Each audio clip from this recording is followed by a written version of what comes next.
Sir వచ్చే నెలలో election జరుగుతున్నాయి. మీ తండ్రి గారికి బాబాయ్ గారి తరఫున ఏమైనా ప్రచారం చేసే అవకాశం ఉందా? మీ మెగా ఫ్యామిలీ ఎవరు చేస్తారు?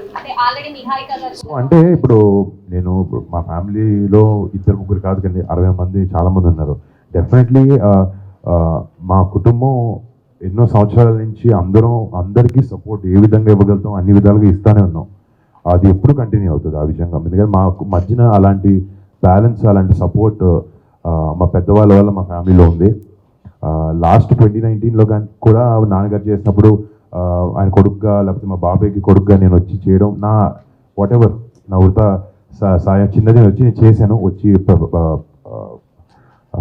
ఏమంటారు దాన్ని ప్రచారం మాట కూడా రావట్లేదు నాకు. సో లాస్ట్ టైం వచ్చి చేశాను. బట్ ఈసారి కూడా నిజంగా ఇంట్లో వాళ్ళు పెద్దవాళ్ళు కాబట్టి వాళ్ళు అంటే ఇప్పుడు నేను సినిమా షూటింగ్లో బిజీగా ఉంటున్నాను. దీని గురించి తెలుసా అంటే అయ్యే విషయాల గురించి డెఫినెట్గా నాకు కొంచెం ఇన్ఫర్మేషన్ ఉంది. కానీ వాళ్ళంత డీటెయిల్గా వాళ్ళంత డెప్త్లో ఈ సబ్జెక్ట్ గురించి నాకు అంత నాలెడ్జ్ లేదు. బట్ వాళ్ళు ఎప్పుడైనా ఫోన్ చేసి లేకపోతే ఇంట్లో కలిసినప్పుడు ఇది చేయి అంటే మాత్రం వాళ్ళు ఏ జరిగినా చేయడానికి మేము అందరం సిద్ధం. ఆల్రెడీ నిహారిక గారు కూడా చెప్పడం జరిగింది, పవన్ కళ్యాణ్ గారికి సపోర్ట్ గా నేను ప్రచారానికి వెళ్ళాను, ఇప్పుడు కూడా వెళ్తానని చెప్పడం జరిగింది.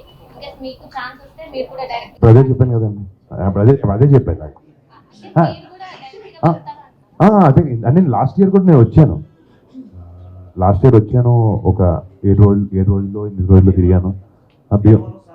భీమవరం కాన్స్టిట్యున్సీకి రావడం జరిగింది. బట్ 100% ఫిజికల్గా అయినా ఎలాగైనా కూడా 100% సపోర్ట్ ఇందాక చెప్పినట్టు ఉంటుంది.